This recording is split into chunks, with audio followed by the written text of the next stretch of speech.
ایک طرف جہاں سارے مسلم دیشوں کو ایک کرنے اور متحد کرنے کی کوشش کی جا رہی ہے، وہیں کچھ اپنے ہی غدار مسلم دیشوں کی طاقت کو اپنے فائدے کے لیے ختم کرنے میں لگے ہیں۔ مسلم دیش غائبون کی فوج نے تختہ پلٹ کر کے مسلم دیشوں میں ہلچل مچا دیا۔ غائبون میں یہ سب امریکہ، فرانس اور برٹش کے اشارے پر ہوا ہے، جس نے نہ جانے کتنے مسلم دیشوں کو لوگ تنتر کے نام پر برباد کر دیا۔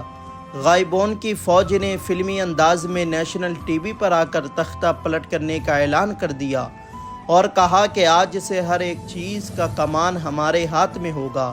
اس تختہ پلٹ کا سبھی مسلم دیشوں نے ویرودھ کیا اور چین کے ساتھ ساتھ کئی دوسرے دیشوں نے بھی اس کا ویرودھ کیا۔ علی بونگو کی فیملی پچھلے 53 سال سے غائبون پر راج کر رہی تھی اور اس سال ہوئے الیکشن میں بھی علی بونگو نے ہی جیت حاصل کی تھی۔ ان کے انڈر میں دیش حد تک بہت خوش تھا، لیکن غائبون کی فوج نے فرانس کے ساتھ مل کر تختہ پلٹ کر دیا۔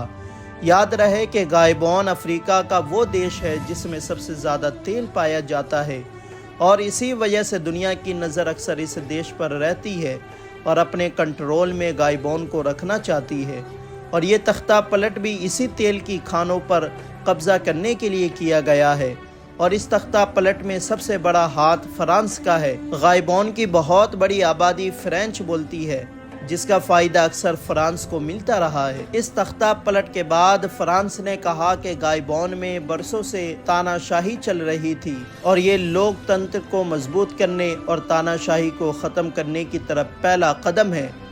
ہمارے تعلقات اب غائبون سے اور بھی زیادہ اچھے ہوں گے۔ یاد رہے کہ فرانس وہ دیش ہے جو اسلام اور مسلمان کا کھلا دشمن ہے، اور یہ جان کر آپ کو حیرانی ہوگی کہ غائبون میں صرف 12% مسلم آبادی ہے، یعنی صرف 12% مسلم لوگ اس دیش میں رہتے ہیں اور 88% دوسرے دھرم کے لوگ رہتے ہیں۔ اس کے بعد بھی اس دیش کو مسلم دیش کے نام سے جانا جاتا ہے اور 58 مسلم دیشوں میں یہ دیش بھی شامل ہے۔